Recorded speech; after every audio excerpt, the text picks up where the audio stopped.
it's been no secret that the results of trying to adapt the Smurfs to the big screen have been interesting, to say the least. The Belgian comic book characters, which were later adapted into cartoon, was originally supposed to be adapted into film by Paramount Pictures, and it was supposed to be some kind of mystical fantasy adventure. But that was, however, until Sony ended up snatching the rights to it from Paramount, and what they ended up making was something that was not a critical success, but was a huge financial success, because it was an absolute marketing monstrosity that just could not be escaped. And I was there. I saw how big of a marketing monstrosity the 2011 Smurfs movie was, and let me tell you, it was just unescapable. Now, the first Hollywood Smurfs movie wasn't a huge success with the critics, mainly because of the poor writing, poor humour, poor material in general, as well as it just not being really that recognisable in comparison to the source material, because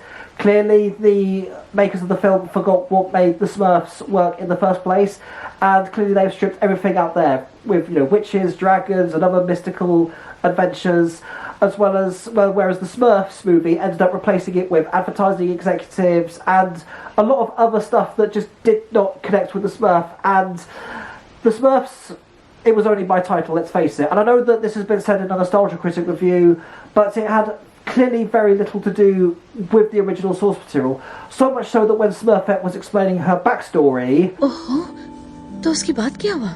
पापा जी ने मुझे बचाया. उनके जादुई मंत्र के असर ने मुझे एक नेक स्मर्फ बना दिया, जैसे दूसरे स्मर्फ्स बने हैं.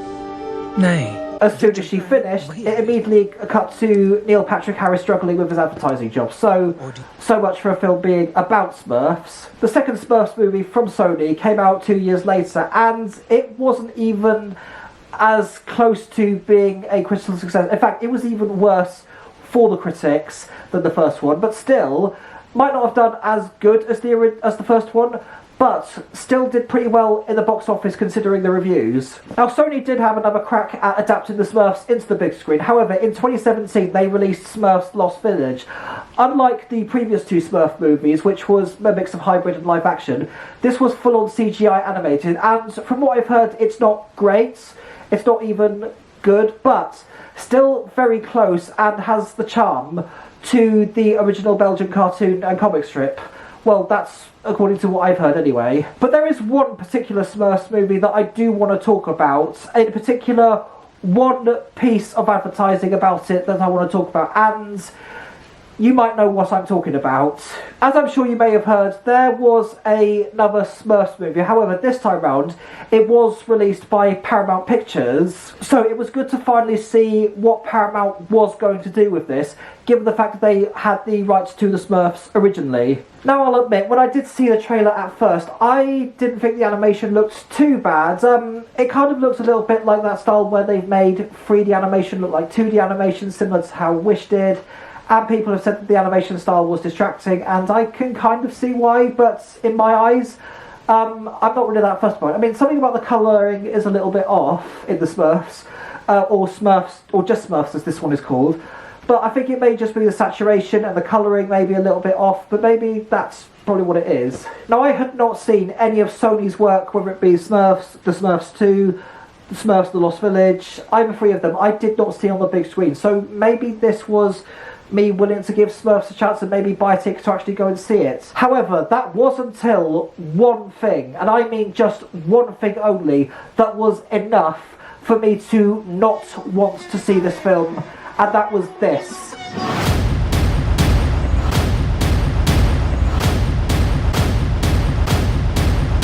Yep, you heard me right. Those 3 words alone was enough for me to not want to see that film. Rihanna Is Smurfette, especially with those goofy ass Instagram thuds. Why? Let me tell you this. That gives you all the context you need to know that they have relied on having a big name attached to this project, rather than any story, style, substance, any good material, anything. That's their big selling point. It's basically their way of saying, hey, Rihanna is voicing Smurfette. Go see it. Okay, first of all, Rihanna does not work well with Smurfette, and I will get to that in a bit. But let me just tell you, this was the only consistent thing in the marketing, just those 3 words. Rihanna Is Smurfette. There wasn't even like a whiff of a director, there was no mentioning from the creators of so-and-so, not even any fellow co-stars. Throughout the whole entire marketing was this pronouncement that Rihanna is Smurfette. And it was just in every piece of advertising. I come outside my house, a bus would go past my bus stop, and there it is. Rihanna is Smurfette, which is more in your face than the actual title of the film Smurf is, I swear. But let's just go back to the other two people who pursued the role of Smurfette. You had Katy Perry, who on paper doesn't sound like she would do justice for Smurfette, but if you hear her performance, I actually think she does it pretty decently. Dresses! You mean I can have more than one kind of dress? What? Oh, Gargamel, I guess you've outsmarted us again. And then there was Demi Lovato, who did Smurfette in Smurfs The Lost Village, who I think did pretty good as well. I've shed enough tears for those Smurfs. I'm done pretending to be something I'm not. I've come to repledge my loyalty to you. My true papa. But then you've got Rihanna's performance. Now, Rihanna may be Smurfette, but let me tell you, she does not even try to sound like Smurfette.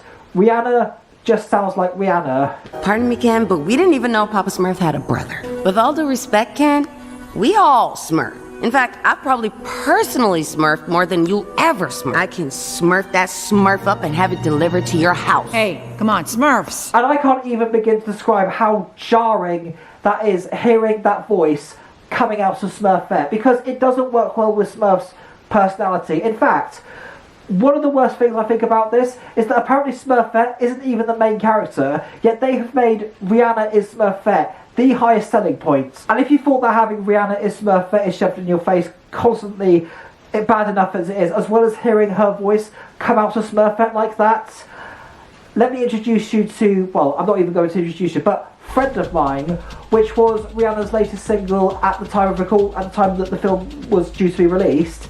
And that was the big selling single for the film, and I'm not even going to play it, not just because of copyright, but genuinely I find the song completely unlistenable. If I had to describe it, can you just imagine what's like this? Like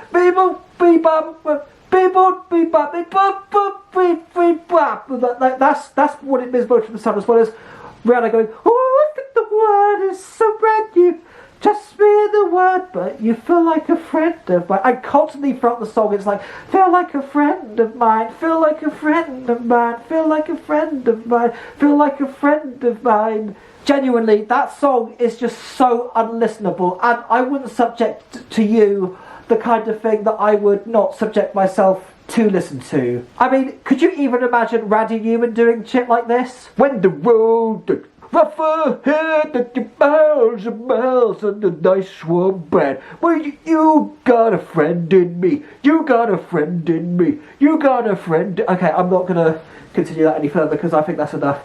And I sound absolutely nothing like Randy Newman, so I'm not even going to continue try sound like Randy Newman. So taking all that into account, I just knew that it was going to be so lacking of any story, any substance, literally anything, that this was the biggest selling point, that they do not even care about the story, is that all they were just hoping that people were going to see it anyway just because Rihanna is Smurfette. And I stood completely by that statement, because boy did Paramount Pictures bloody deliver.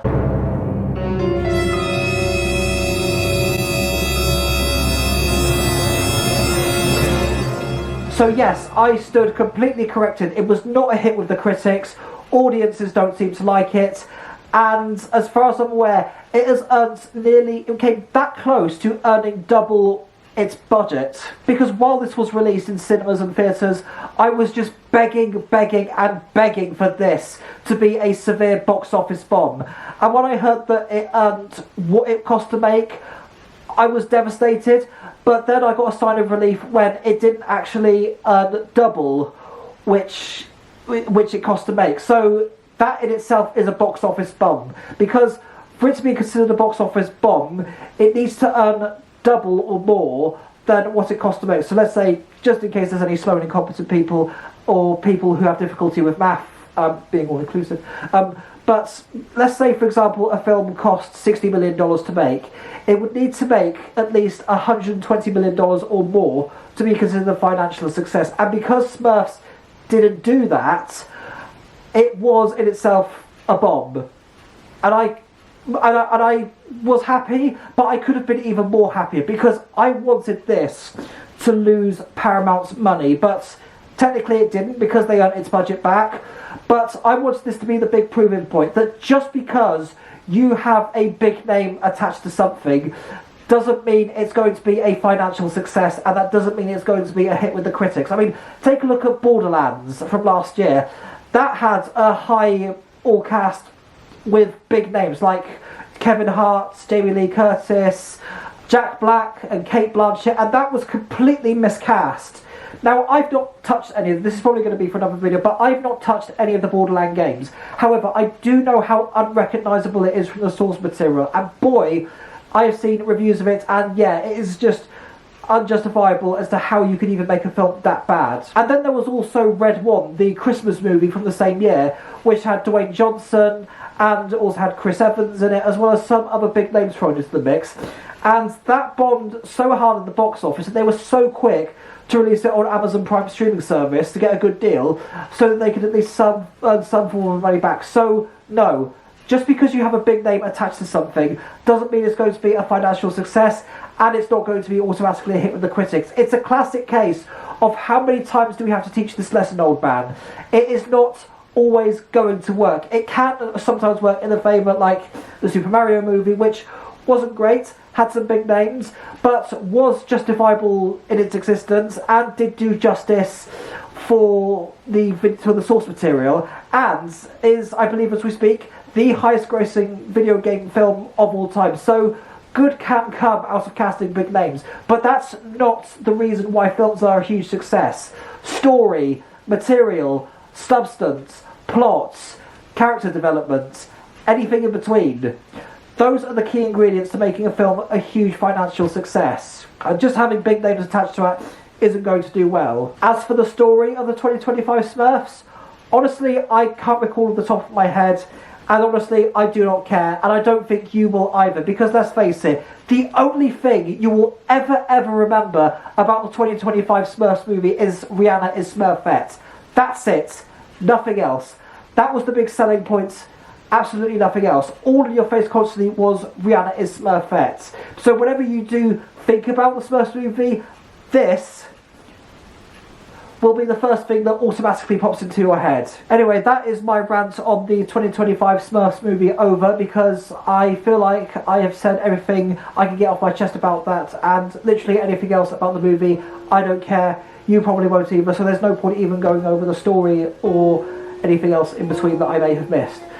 But regardless, thank you so much for watching this video. Hope to be active, more posting on here moving forwards. So whatever I may post here next, take care, and I'll see you then. Mwah.